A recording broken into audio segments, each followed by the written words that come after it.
My name is Eleanor Brennan. Everybody calls me Nell, and I'm 64 years old.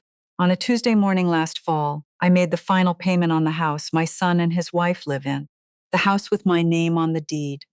3 hours later, I was standing at the airport gate, bag already checked, boarding pass in my hand, when my phone buzzed. A text from my own son. Mom, change of plans. It's just us this trip. Whitney wants real family time. Real family. I read it twice. I'd raised that boy. I'd buried his father. I just paid off the roof over his head. And in one sentence, he told me I didn't count. So I drove home, opened a drawer, and I did the one thing nobody in that family ever thought I would. If you're listening from somewhere far away, drop your city in the comments so I can see how far this has traveled. And please, stay with me until the end. My name is Eleanor Brennan. I'm 64 years old. And for most of my life, I was the kind of woman people described as so easy to lean on. That's a polite way of saying I never said no. I spent 31 years as a pediatric surgical nurse at a hospital outside Cleveland. 31 years of holding small, frightened hands in pre-op, of steadying my own when a 4-year-old coded on the table, of staying calm when everyone around me was not.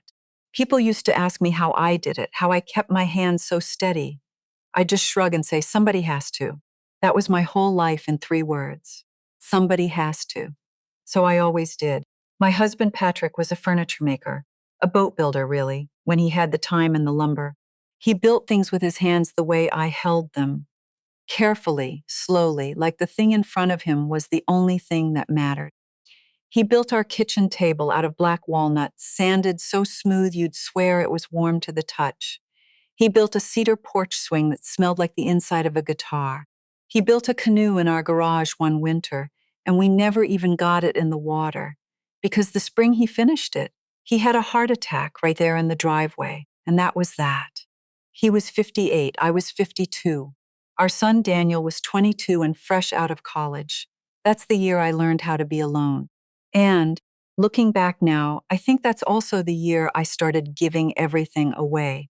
Because when you lose the one person who took care of you, you get this idea in your head that you have to make yourself useful to everybody else, or you'll just disappear. I want to tell you this from the beginning, but the honest beginning isn't the text at the airport. The honest beginning is 1,000 smaller moments, the kind you don't notice while they're happening, like water wearing down a stone. Daniel met Whitney in the spring of 2016. She was bright and quick, and the kind of pretty that makes waiters forget the rest of the table. The first time he brought her to my house for dinner, she looked around at Patrick's walnut table, his porch swing, the framed photos on the walls, and said, "Wow, Nell, this is so nostalgic." She said it with a smile, but it landed like a little splinter. Nostalgic, like my whole life was already a museum. I told myself I was being sensitive. I told myself that a lot over the years. They got married in 2017.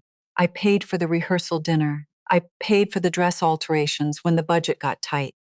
When they wanted to buy a house in 2019, a beautiful 1920s craftsman in Lakewood with original built-ins and a porch made for that cedar swing. The bank wanted more than they could swing on Daniel's salary alone. So I did what I always did. I stepped in. But here's the part that matters, and it's the part I never told a soul until it was too late to matter. I didn't co-sign. I didn't gift them a down payment. I bought the house. The deed went in my name, Eleanor R.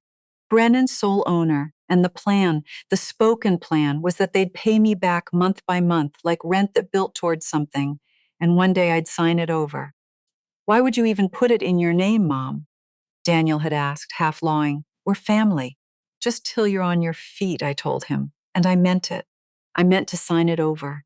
I kept meaning to. But every time I brought it up, somebody changed the subject. And a part of me, the part that had learned to keep her hands steady, quietly decided to wait. For 5 years, I paid most of that mortgage. When Whitney lost a freelance contract, I covered their share without being asked. When the roof started leaking in 2022, I wrote the check. The property taxes for the last 3 years came straight out of my pension. I didn't keep a tally to hold over their heads. I kept it because I'm a nurse, and nurses chart everything. Old habit, thank God for old habits. And while I was writing those checks, something else was happening. I was disappearing. It started small.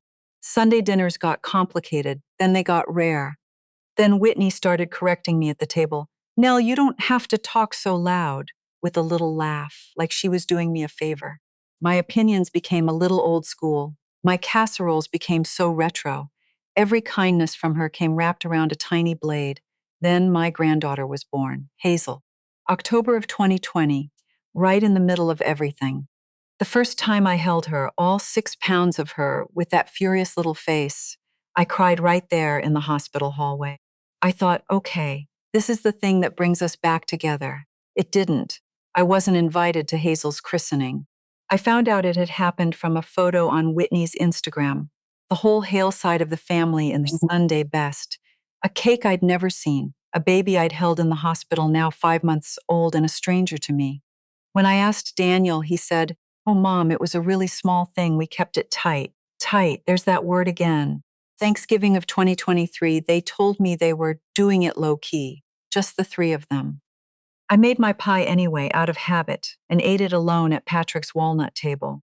The next morning, I saw the photos. 14 people, the Hales, the turkey, the whole 9 yards. I wasn't low key, I was cut. And still, and this is the part I'm ashamed of, still I kept paying. Because every now and then, Whitney would call, sweet as pie, and ask if I could watch Hazel for the weekend or help out with this bill or that one, and I'd say yes, because saying yes was the only door they ever left open to me. By the fall of 2024, I had paid that house off completely. 5 years, every month, the last balloon payment cleared on a Tuesday morning in October. And that same Tuesday, I was supposed to fly to Hawaii. It was their anniversary trip, Daniel and Whitney's 7 years. And somewhere along the line, it had turned into a family trip, with Hazel and Grandma Nell along for 2 weeks on Maui.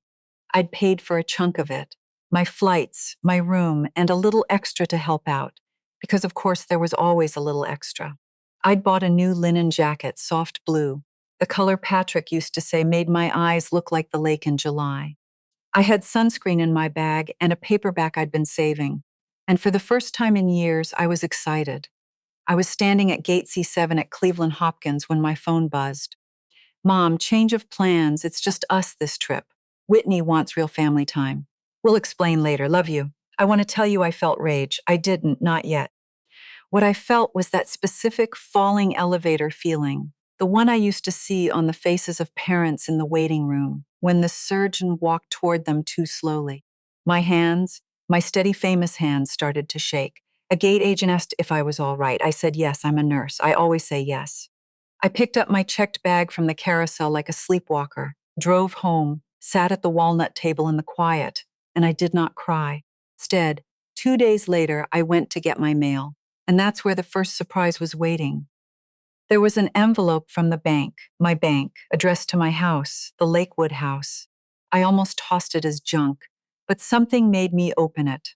It was a notice about an application in progress, a home equity line of credit, a HELOC, against the property at the Lakewood address.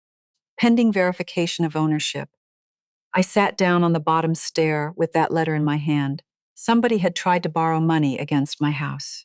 Somebody had walked into a lender with my address and the keys in their pocket and tried to pull cash out of the equity in a property they did not own. And in that moment, the whole thing tilted. This wasn't a snub. This wasn't a daughter-in-law being thoughtless and a son being weak. Somebody had been doing math. Somebody had looked at my house, the one I'd just finished paying off, and seen an ATM with a roof. The shaking stopped. That, I think, is the exact second I stopped being the woman everybody could lean on. Here's what the people who only knew the casserole baking version of me never understood. I spent 31 years in operating rooms. When the worst thing is happening, that is precisely when I get calm. Calm is a discipline. You don't panic with a child open on the table. You assess, you prioritize, you move. So I did not call Daniel and scream. I did not post anything. I did not call Whitney and tell her what I thought of her. I went into Patrick's old study, where I kept the things that mattered, and I opened the bottom drawer. There was a blue folder. Inside it, the deed with my name alone as sole owner, the closing documents from 2019, A stack of transfer receipts, 5 years of payments every single month, my account to the mortgage company. 3 years of property tax statements paid from my pension, and no, signed transfer of ownership, nothing. I had meant to sign it over 100 times, and 100 times something stopped me. And now I understood that the thing that stopped me was the smartest thing I'd ever done by accident. I called Gordon Pratt, my attorney for over a decade. Gordon's the kind of lawyer who wears the same brown cardigan in every season and remembers your dead husband's birthday. Gordon, I said, I need to come in about the Lakewood house tomorrow if you can. The next morning, I laid it all out on his desk. No tears, no theatrics. He put on his reading glasses, went through the folder page by page, and when he was done, he took them off and looked at me over the rims. Nell, he said, legally, this house is yours. Free and clear. You can sell it tomorrow. You don't need their permission and you don't owe them notice. What about their things? Their furniture, Hazel's room? You give them a reasonable window to remove personal property. 30 days is standard. He paused. Nell, you know I have to ask. Are you sure about this? Once it's done, it's done. I thought about the christening I learned about online, the Thanksgiving with 14 chairs and not one of them mine. The HELOC application sitting in my purse. The text, real family. I'm sure, I said. I'm not doing it to hurt them, Gordon. I'm doing it because every single thing I've given them, they treated like it was free. And it's time somebody showed them that nothing's free, not even me. He nodded slowly. Okay, then let's do this clean and legal. No mistakes. That afternoon, I called a real estate agent named Sandra, the discreet kind, the kind who sells houses to people who don't want a sign on the lawn. I told her I wanted a fast, quiet sale, serious buyers, fair price. Honey, Sandra said, a restored craftsman in Lakewood with original built-ins. I'll have offers before your coffee's cold. You sure you don't want to push the price? You could. Fair price, I said. I'm not trying to make money off them. I'm just taking back what's mine. While Sandra went to work, the photos started showing up online. Daniel and Whitney in Maui living it up, Mai Tais on a lanai, a sunset catamaran cruise, a spa day at some resort that cost more per night than I used to make in a week of night shifts, and little Hazel in a tiny floral swimsuit, building a sandcastle, smiling at a camera held by people who'd told me I wasn't real family. There was one more thing. When I logged into the hotel portal, I'd been listed as a backup contact on the room. Because of course I had, because I'd helped pay for it. I saw the incidental charges climbing. Spa, excursions, a premium oceanfront upgrade, all set to land on me if their card came up short. I didn't say a word. I called the resort, took myself off as the contact, and let their actual card carry the weight for once. Then I blocked both their numbers and called Gordon. From here on, I told him, everything goes through you. Sandra wasn't kidding. Within a week, she called me practically singing. Nell, I've got a couple. Cash buyers, want to close fast, no contingencies. They love it. 2 days later, the deal closed at record speed. The money hit my account. I handed the keys to the new owners, a young couple expecting their first baby, and told them they could take possession whenever they liked. I chose the possession date carefully. Exactly the day Daniel and Whitney flew home from Maui. I had Patrick's walnut table and his cedar swing moved into storage with the rest of the furniture. I wasn't about to let strangers have his work, and I left one thing on the front door. A letter printed on Gordon's law office letterhead. This property has been legally sold. Personal belongings have been placed in storage. The storage address may be obtained by contacting the office of Attorney Gordon Pratt. You have 30 days to retrieve your property. Please direct all further communication to the attorney's office. And then I did something I hadn't done in 12 years. I packed a couple of suitcases, loaded the car, and drove east, all the way to a small saltbox cottage on the coast of Maine, the little town where I'd spent every summer of my childhood, where my parents had once owned a place near the water. I'd rented it, sight unseen, off a photo and a feeling. I drove for 2 days, and somewhere around the New Hampshire line, with the windows down and the pine smell coming in, I felt something I genuinely didn't recognize at first. It took me a few miles to name it. Freedom. Not the freedom of running away.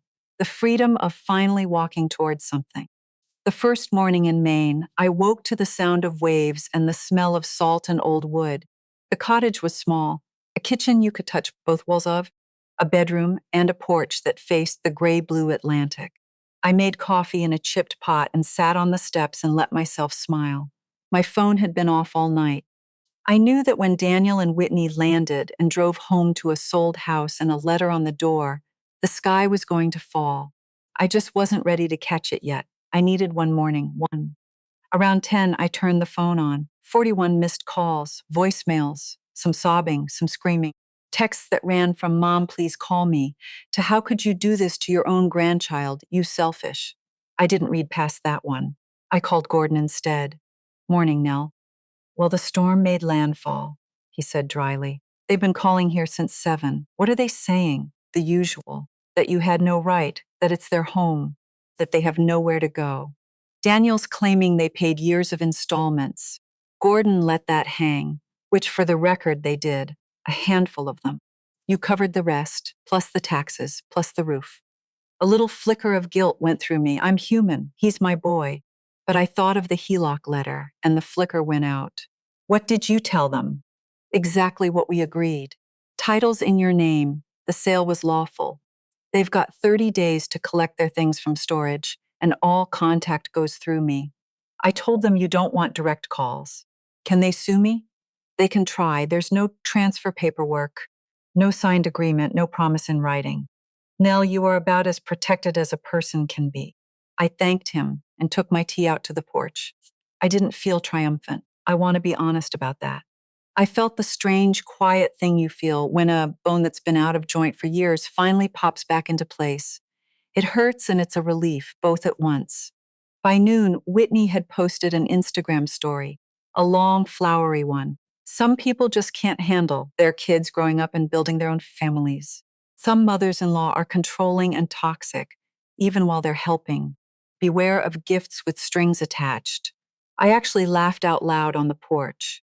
The woman who tried to mortgage my house behind my back, lecturing the internet about strings. I didn't respond, not publicly, not privately. From here on, silence was going to be my whole answer. That afternoon, my sister Ruth called. I knew the speech before she opened her mouth. "Nell, have you completely lost your mind?" she said. "Danny called me bawling. You sold their house?" "It wasn't their house, Ruth. It was mine. My name, my money, 5 years of it. He's your son, your family." I took a breath. Family. I've been thinking about that word a lot. When they needed money, we were family. When they needed a babysitter so they could go out, we were family. But when it came time to put me on a plane to Hawaii, a trip I helped pay for, suddenly I wasn't real family. Whitney's words. Through Daniel.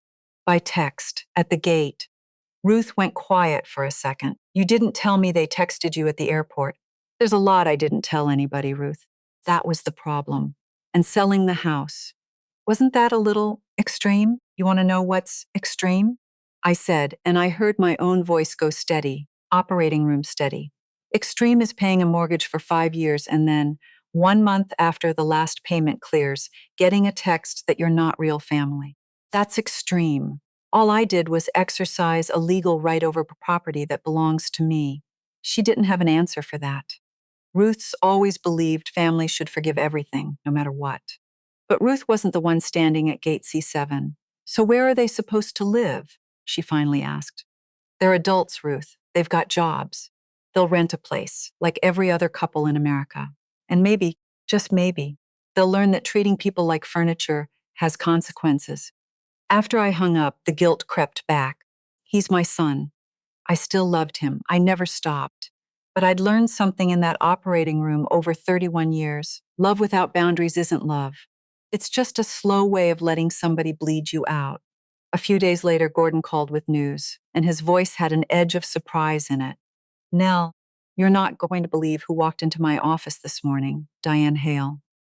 Whitney's mother, what did she want? She wanted to give me this. I could hear papers shuffling. Nell, she brought me printouts, emails between Whitney and a friend. In them, Whitney lays out, in her own words, a plan to get the house out of your name. She talks about pressuring Daniel to get you to sign a transfer, and if that didn't work, going after it through the courts. And here's the kicker. In one of these emails, she flat out says, quote, "There was never any deal that Nell would sign it over. She just assumes there was." In writing, from the other side, I had to sit down. "Dan gave you this? Her own daughter's emails?" Her exact words were, "My daughter has gone too far, and I won't watch her do this." Nell, this isn't just helpful. If they're foolish enough to sue you, this buries any claim they've got. I stared out at the ocean for a long time after that call.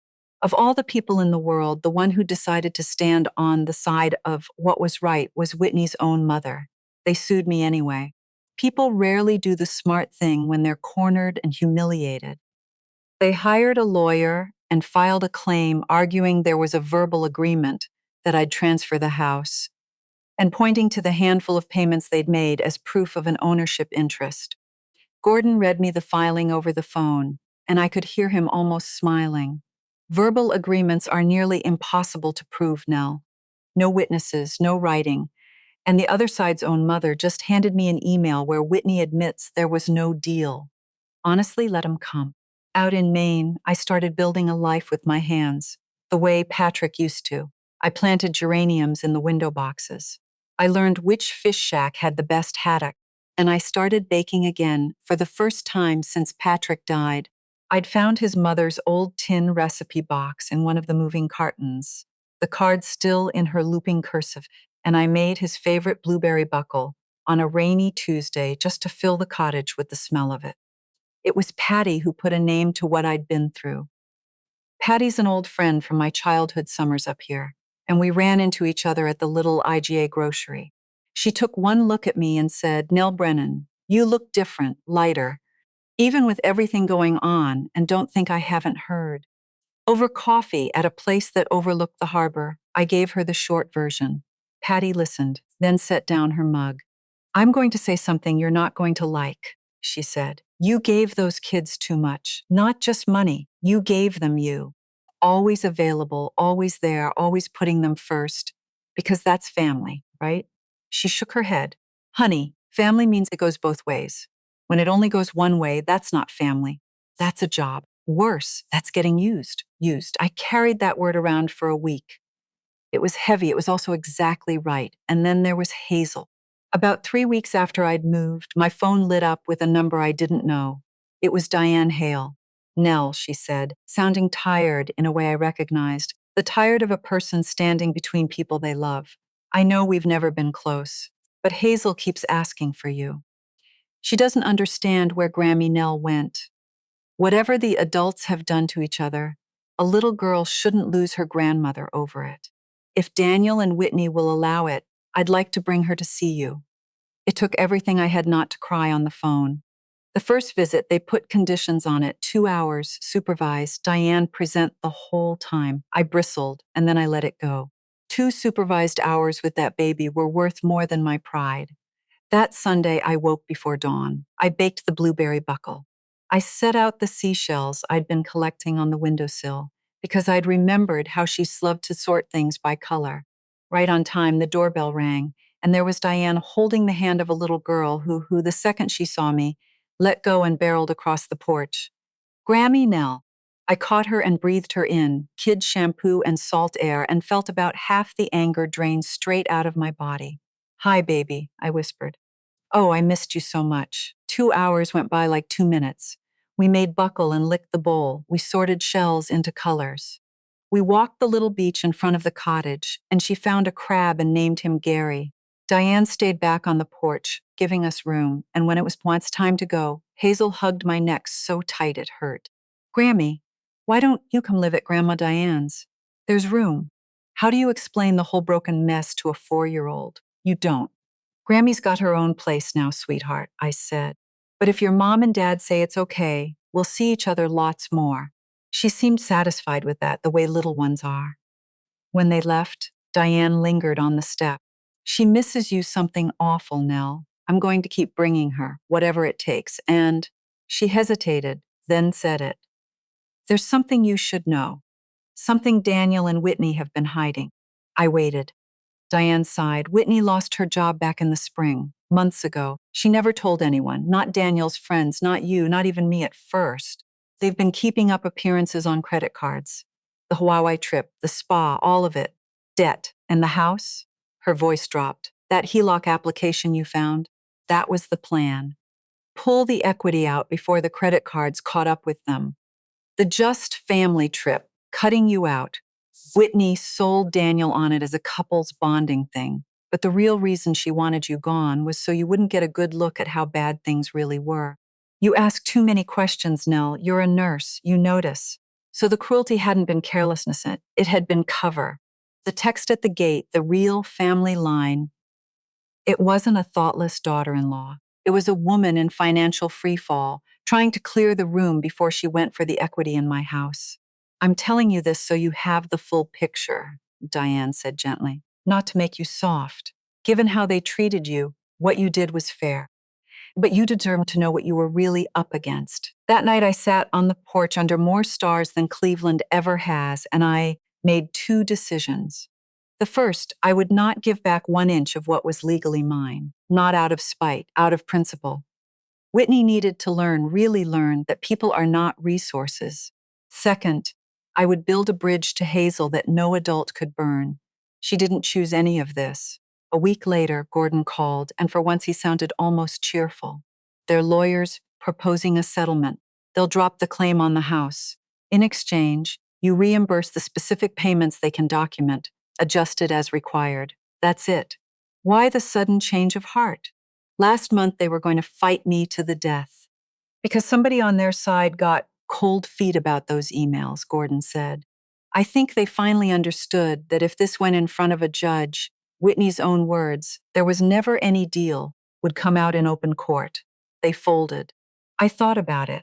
I could have refused, taken it all the way, exposed her in a courtroom. Part of me wanted to.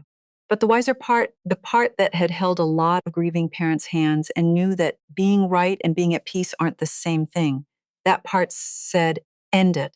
I'll take the settlement, I told him. Reimburse what they can actually prove they paid.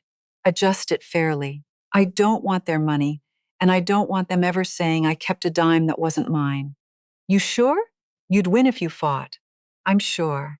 I want to look in the mirror and not see somebody who sank to their level. But I added one thing. Gordon, I want to set up a fund for Hazel from the house money. Education only, locked until she turns 18. Neither of her parents can touch it before then, not for any reason. I'll put in about 20% of the sale. There was a pause. That's a generous thing, Nell. It's not generous, I said. It's love. I'm furious at the adults, but I will not let my granddaughter pay for what they did. 3 days later, I drove down to Gordon's office and signed everything, the settlement, the reimbursement, and the trust documents creating the Hazel Brennan Educational Trust. Ironclad, locked, untouchable. When I signed the last page, a weight came off me that I'd been carrying so long I'd forgotten it was there. On the way home, I stopped at a dealership and bought myself a car. Small, simple, brand new, mine. The salesman, making conversation, asks, so is this a gift for somebody in the family? I thought about 31 years of putting everyone else first.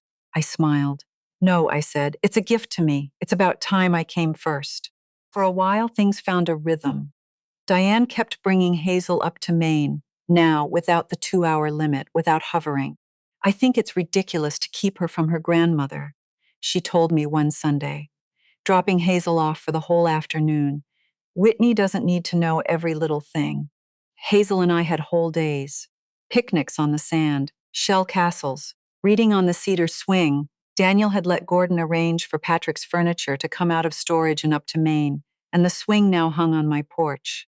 Sometimes I'd catch myself crying at the sight of it. My granddaughter in the swing my husband built, the two of them never having met. Then Gordon called, and his voice was serious again. Nell, Whitney's filed a new lawsuit. She's going after the Education Trust. She's asking the court to release at least 30% immediately to pay for private school tuition. Claims that as the custodial mother, she has the right to direct Hazel's education. My stomach dropped. Can she do that? Our odds are good. The trust is a purpose-specific gift with explicit conditions, and both parents signed an acknowledgement when it was created. It's very hard to break, but she's going to make us fight for it. Mediation got scheduled first. It was a disaster. Whitney showed up dressed like a magazine ad, makeup perfect, the picture of a devoted mother, and refused to budge on anything that didn't end with money in her hand. Hazel's education can't wait until she's 18, she said. I'm her mother. I know what's best for her, and what's best is the International Academy in the fall. The trust was set up for college, I said, keeping my voice flat and calm. Hazel's public school is excellent for elementary.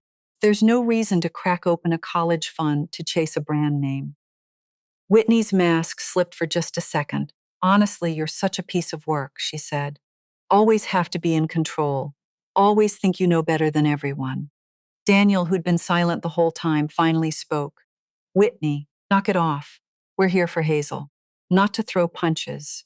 No deal, we were going to court. In the weeks that followed, Whitney got nasty in the small, ugly ways desperate people do.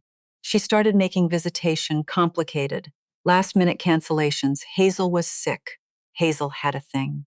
When I did see her, the kid was wound up tight, anxious, picking at her food. During one puzzle afternoon, Hazel asked me a question that just about cracked my chest open. Grammy, are you and Mommy fighting because of me? I put the puzzle piece down and got right down to her eye level. No, sweetheart, never. Don't you ever think that. Grown-ups disagree sometimes, but it is never the kid's fault. But I heard Mommy on the phone. She said, you don't want me to go to a good school. I took a breath and found the smallest, truest words I could. Bug, I always want the very best for you. Your school now is wonderful. And when you're bigger, there's money saved just for you. So you can go anywhere you want. Okay? She frowned, working it out. Then why's Mommy so mad? Sometimes grown-ups disagree about when and how to do good things. But that doesn't change how much you're loved. Not one bit. She nodded and went back to the puzzle. I carried that conversation around like a stone for days. That night I called Diane. She can't be talking about the lawsuit in front of Hazel, I said. It's hurting her. I know, Diane said wearily. I've begged her. But Whitney can't separate things right now. The divorce hit her hard. Not just her heart, her whole image. She got used to a life she can't pay for anymore, and she's drowning. I understand drowning, I said. But we don't get to use a child as a flotation device. I'll talk to her again, Diane said. And Nell, for what it's worth, I'm on the kid's side. Same as you. I'd come to court that day expecting a brawl. What I got instead was almost an anticlimax in the best way. Gordon laid out the trust documents, the parents' signatures, the airtight conditions, and the quality of the very public school Hazel attended. Whitney's lawyer leaned on motherhood and a parent's right to choose. The judge, a tired-looking woman with reading glasses on a chain, listened to all of it. Then she ruled. The education trust stays exactly as written, accessible only when Hazel turns 18. Current school choice stands, and any future changes to the child's education must be agreed to by both parents jointly. Walking out of that courtroom, I felt relieved and sad at the same time. Relieved that Hazel's future was protected. Sad that it had taken a judge to make a family do the obvious right thing. Outside the courthouse, Daniel caught up to me on the steps. Mom, can we talk? Just us. Coffee? We sat in a diner across the street, and for a long minute he just turned his cup in his hands, the exact way Patrick used to. Then he said the thing I never expected. There's stuff you don't know, Mom, about me, about what I was doing all this time. I waited. You think I was just weak, going along with whatever Whitney wanted. And yeah, a lot of the time I was. I let her run our whole relationship with you, and I'll be sorry about that for the rest of my life. He swallowed. But there's one thing I wouldn't do. She wanted me to get you to sign the house over to us, pushed me for years. And every time I found a reason to stall, because some part of me knew if your name ever came off that deed, you'd be the one who got hurt. So I made sure it never happened. I let you think I was just lazy about the paperwork. I wasn't. I was protecting you the only way I knew how. I stared at him, and there's this. He pulled out his phone, then an actual paper folder. I kept records, every payment you ever made, every check, the roof, the taxes. And he hesitated. Some other things, texts from Whitney about the HELOC, about getting the equity out before it's too late. I've been documenting all of it for over a year. I didn't know what I was going to do with it, but I couldn't watch it happen and have nothing. My quiet, passive son. He hadn't been asleep at the wheel after all. He'd been doing the only thing a cornered, frightened person can do when they don't have the strength to fight out loud. He'd been keeping the receipts. Daniel, I said, why didn't you ever tell me? Because I was ashamed, Mom. Because admitting what was happening meant admitting I'd let it happen. His eyes filled. I'm so sorry for the text, for the airport, for all of it. The divorce became final that spring. Joint custody on paper, but with Whitney spiraling, Daniel was carrying most of the parenting. And Whitney, cornered on every side, broke, divorced, beaten in court, her own mother against her, did the most dangerous thing a desperate person can do. She ran. It was a Tuesday morning, the kind of ordinary morning that turns into the worst day of your life with no warning. I was making coffee on the porch when Diane called, and the second I heard her voice, I knew. Nell, Whitney didn't take Hazel to school. Her phone's off. She's not at the house, not at work. She's gone, Nell, and so is Hazel. I was in my car in 90 seconds. By the time I reached the highway, Daniel had already called the police and filed a report. They'd found credit card activity, gas stations heading west, a charge at a motel near the Pennsylvania line, all pointing toward the interstate that runs out to Arizona. Whitney had an old boyfriend out there, a man named Cole Whitaker she'd never quite stopped texting. The plan, it looked like, was to put as many states as possible between Hazel and the rest of us, and start over somewhere we couldn't reach. But here's where keeping the receipts saved everything. Daniel's lawyer already had the joint custody order on file. Within hours, and I mean hours, they'd secured an emergency ex parte custody order, the kind a judge will sign fast when a child is at risk. Hazel's school was flagged, release her to no one but her father or a pre-authorized adult. The order went into the state system. Whitney could not legally take that child across state lines without Daniel's written consent. And now there was a court order with teeth that said so. State troopers stopped her at a roadside motel just shy of the Indiana line. No chase, no sirens screaming across the country. Just a knock on a motel door, a custody order, and a frightened little girl who, when the officer asked if she was okay, said, "I want my daddy and my Grammy Nell." Both of them physically safe. That's the call Daniel got, sitting in my passenger seat in a parking lot where we'd pulled over because neither of us could drive anymore. He put his head down on the dashboard and just shook. Whitney was detained, then released on the condition that all contact with Hazel be supervised until the courts sorted it out. Within weeks, she lost joint custody entirely, pending the completion of a family therapy program. Daniel became Hazel's primary guardian, and he insisted, not just the court, he insisted on making sure Hazel still saw her mother safely, because cutting a child off from her mother is exactly the kind of thing none of us were ever going to do. By the late spring of this year, 2026, the picture looked nothing like what I'd imagined the day I stood at that airport gate. Hazel lives mostly with Daniel, now in a place a few miles from my cottage. He moved out here to Maine to be closer. I pick her up from kindergarten 3 days a week, and we have the whole afternoon, the swing, the shells, the buckle. Diane comes up often, and she turned out to be one of the best friends I've got. Whitney, halfway through her therapy program, has started, slowly, unevenly, to change. Her supervised visits are less tense now. She's stopped fighting reality and started, maybe, to face herself. I won't pretend it's a fairy tale. But she's Hazel's mother, and there's a door open if she ever fully walks through it. And then, last month, I found the thing that put the whole story in a different light. I was clearing out a box of Patrick's old tools, one of the cartons that had come up from storage with the furniture, and at the bottom, wrapped in one of his flannel shirts, I found a notebook I'd never seen. It was his handwriting, years of it. And it was about this place, Maine, the coast, this exact stretch of shoreline where we'd spent our summers. There were sketches of a little house with a porch facing the water. There were numbers, a savings plan quietly squirreled away, a down payment he'd been building toward without ever telling me.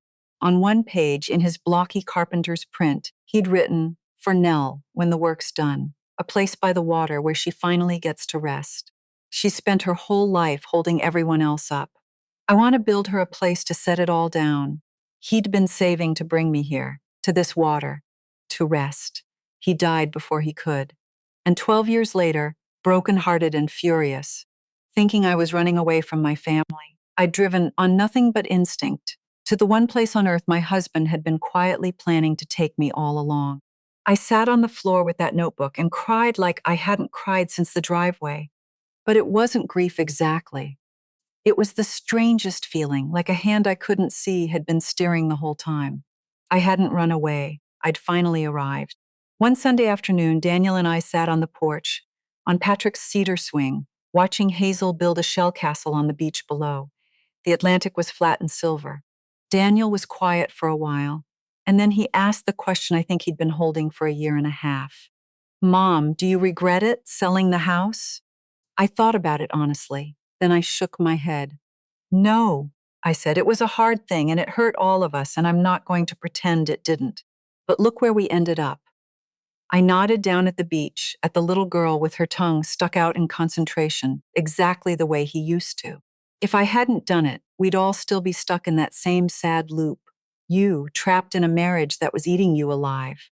Me, getting bled dry and called toxic for noticing. Hazel, growing up thinking that's what love looks like. I patted his knee. Sometimes the only way out of a house that's making everyone sick is to sell it. He laughed, wet-eyed. You know what I respect most? Even when Whitney took Hazel, even at the worst of it, you never once tried to turn that baby against her mother. You never trash-talked Whitney to her. You protected that bond, even when Whitney was trying to destroy yours. Because it was never a contest, I said. Not when there's a kid in the middle. Hazel deserves a mother and a grandmother. That's not a thing you win. That's a thing you protect. Just then, Hazel came tearing up the beach steps, salt sticky and glowing. Grammy, Daddy, come see. I made a castle, and I made a spot for everybody. Even a spot for Mommy, for when she can come to the beach with us. We followed her down. There it was. Towers, a moat, shells sorted by color the way I'd taught her, a little flag made from a twig and a strip of beach grass. She pointed to each section, explaining who lived where in her imagination. A room for Daddy, a room for Grammy, a room for Mommy, and a swing made of 2 popsicle sticks, like the one great-grandpa Patrick made. I looked at that, my granddaughter proud of her castle, my son beside me, the whole silver ocean stretching out to where the sky starts, and I understood something it had taken me 20 months to learn. The house I sold was just walls and a roof. Home was never the building. Home is the people you choose to walk beside and the boundaries you set so that love can be a safe place instead of a slow wound. I'm 64 years old. I spent most of my life keeping my hands steady for everyone but myself. And the hardest thing I ever did wasn't selling a house. It was deciding that I was worth standing up for. I didn't win anything against my son. I didn't beat my daughter-in-law. There's no trophy in this. What I did was much quieter and much harder. I drew a line. And it turned out the line wasn't the end of my family. It was the beginning of a real one. A family with respect in it, with give and take, with love that runs both directions, instead of pouring out of me into a hole that never filled. Patrick wanted to bring me to the water so I could finally set everything down. It took me 12 years and one cruel text and one sold house to get here. But I'm here now on his swing, with the people who actually choose me. And I've finally learned the one lesson that took me a whole life to understand. To truly love someone else, you have to first respect yourself. Before you go, just me to you for a second. When I first heard Nell's story, the part that stuck with me wasn't the house or the courtroom or even that text at the airport gate. It was how quietly she did it. No screaming, no revenge or hi, just a steady hand and one line she finally refused to let anyone cross. A lot of us were raised to believe that loving our family means never telling them no. Nell taught me the opposite is true. Boundaries aren't the end of love, and sometimes they're the only thing that keeps love honest. So let me ask you, in your own family, where's the line you wish you'd drawn a little sooner? Tell me in the comments, Prenping. I read every single one. Take care of yourself. And I'll see you in the next story. Leedy ran the next story.